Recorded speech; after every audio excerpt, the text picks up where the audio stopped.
नमो भगवते वासुदेवाय। जय श्री हरि। आप सभी का हमारे YouTube चैनल पर हार्दिक स्वागत है। साल 2024 में देवसैनी एकादशी व्रत कब है? आइए जाने शुभ मुहूर्त, पारण समय, पूजा विधि, व्रत महत्व और पौराणिक कथा। एकादशी तिथि का व्रत प्रत्येक महीने में 2 बार पड़ता है, पहला कृष्ण पक्ष और दूसरा शुक्ल पक्ष में। सभी एकादशी तिथि का अपना अलग अलग नाम और महत्व है। आषाढ़ शुक्ल पक्ष की एकादशी तिथि को देवसैनी एकादशी के नाम से जाना जाता है। देवसैनी एकादशी का व्रत इस बार 17 जुलाई को है। वहीं कुछ जगहों पर हरिसैनी, पद्मनाभा और योग निद्रा एकादशी के नाम से भी जाना जाता है। देवसैनी एकादशी के दिन से भगवान विष्णु का शयन काल प्रारंभ हो जाता है, इसीलिए इसे देवसैनी एकादशी कहते हैं। देवसैनी एकादशी के 4 माह के बाद भगवान विष्णु देव उठनी एकादशी के दिन जागते हैं। पंचांग के अनुसार आषाढ़ शुक्ल पक्ष की एकादशी तिथि की शुरुआत 16 जुलाई की रात 8:33 पर होगी। वहीं एकादशी तिथि का समापन 17 जुलाई की रात 9:02 पर होगा। देवसैनी एकादशी का व्रत 17 जुलाई दिन बुधवार को रखा जाएगा। इस बार देवसैनी एकादशी के दिन शुभ योग, शुक्ल योग, सर्वार्थ सिद्ध योग, अमृत सिद्ध योग के साथ अनुराधा नक्षत्र का दुर्लभ संयोग बन रहा है। एकादशी व्रत का पारण द्वादशी तिथि समाप्त होने से पहले करना चाहिए। पंचांग के अनुसार देवसैनी एकादशी का पारण 18 जुलाई को किया जाएगा। देवसैनी एकादशी का पारण का सही समय 18 जुलाई को सुबह 5:35 से सुबह 8:20 के बीच रहेगा, क्योंकि 18 जुलाई को सुबह 8:44 पर द्वादशी तिथि की समाप्ति होगी। देवसैनी एकादशी के दिन से भगवान श्री विष्णु विश्राम के लिए क्षीर सागर में चले जाते हैं। इस दिन से पूरे 4 महीने तक योग निद्रा में रहेंगे। भगवान श्रीहरि के शयनकाल के इन 4 महीनों को चातुर्मास के नाम से जाना जाता है। इन 4 महीनों में सावन, भाद्रपद, आश्विन और कार्तिक मास शामिल हैं। चातुर्मास के आरंभ होने के साथ ही अगले 4 महीनों तक शादी, विवाह आदि सभी शुभ कार्य करना वर्जित हो जाता है। देवसैनी एकादशी का व्रत रखने और भगवान विष्णु के साथ माता लक्ष्मी की पूजा करने से जीवन में खुशहाली और सुख समृद्धि बनी रहती है।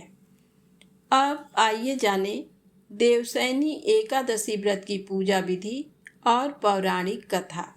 देवसैनी एकादशी व्रत की शुरुआत 10वीं तिथि की रात्रि से ही हो जाती है। 10वीं तिथि की रात्रि के भोजन में नमक का प्रयोग नहीं करना चाहिए। अगले दिन प्रातः काल उठकर दैनिक कार्यों से निवृत्त होकर व्रत का संकल्प करना चाहिए। भगवान विष्णु की प्रतिमा को आसन पर विराजमान कर उनका षोडशोपचार सहित पूजन करना चाहिए।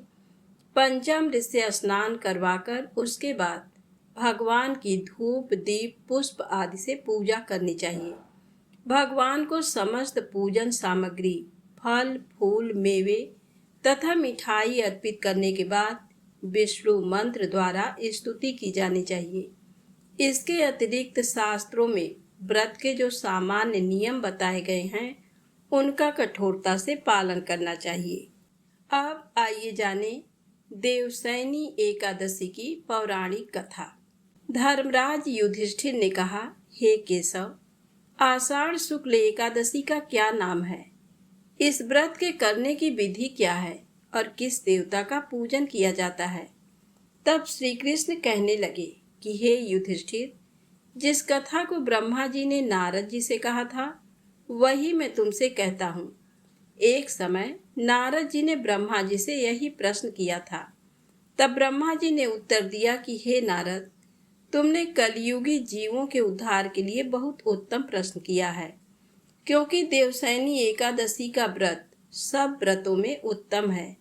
इस व्रत से समस्त पाप नष्ट हो जाते हैं और जो मनुष्य इस व्रत को नहीं करते वे नरकगामी होते हैं। इस व्रत के करने से भगवान विष्णु प्रसन्न होते हैं।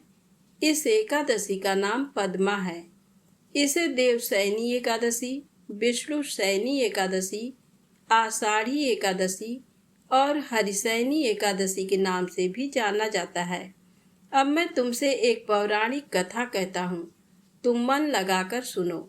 सूर्य वंश में मांधाता नाम का एक चक्रवर्ती राजा हुआ है जो सत्यवादी और महान प्रतापी था।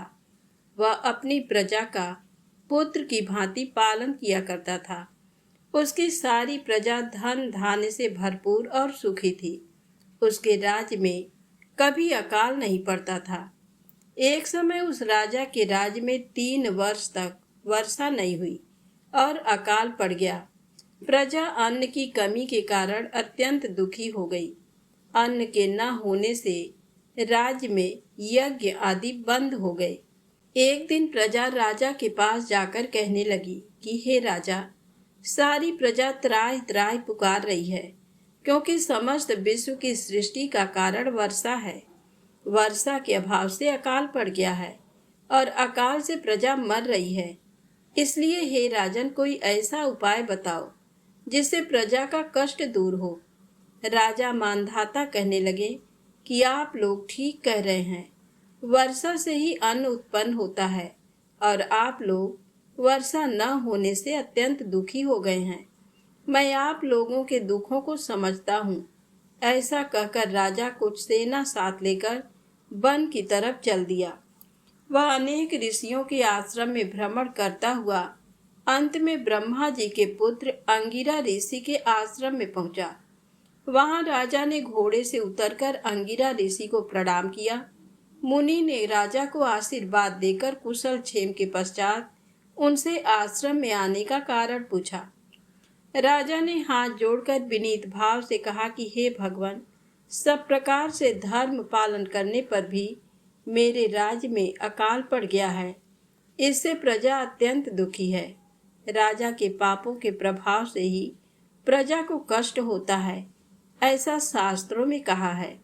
जब मैं धर्मानुसार राज्य करता हूँ तो मेरे राज्य में अकाल कैसे पड़ गया, इसके कारण का पता मुझको अभी तक नहीं चल सका। अब मैं आपके पास इसी संदेह को निवृत्त कराने के लिए आया हूँ।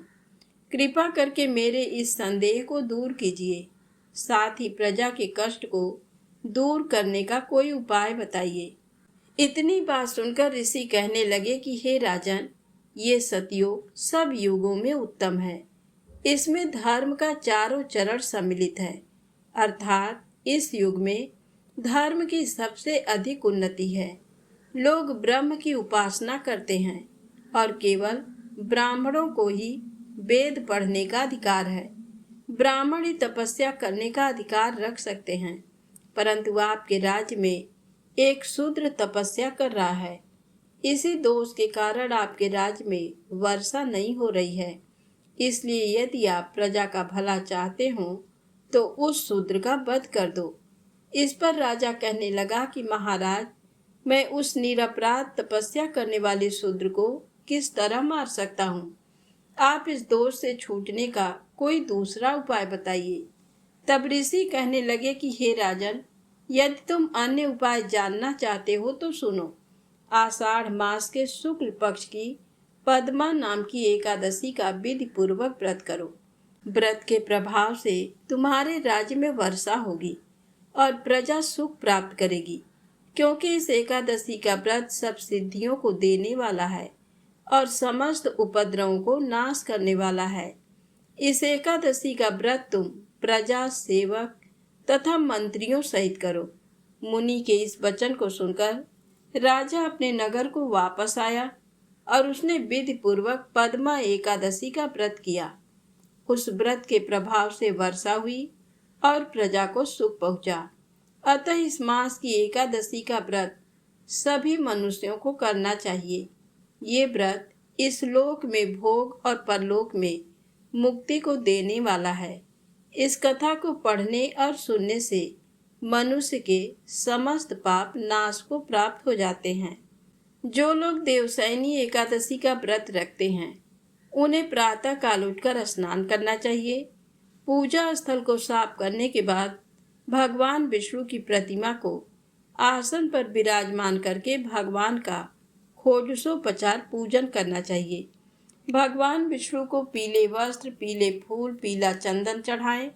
उनके हाथों में शंख, चक्र, गदा और पद्म सुशोभित करें। भगवान विष्णु को पान और सुपारी तर्पित करने के बाद धूप, दीप, पुष्प चढ़ाकर आरती उतारें और इस मंत्र द्वारा भगवान विष्णु की स्तुति करें।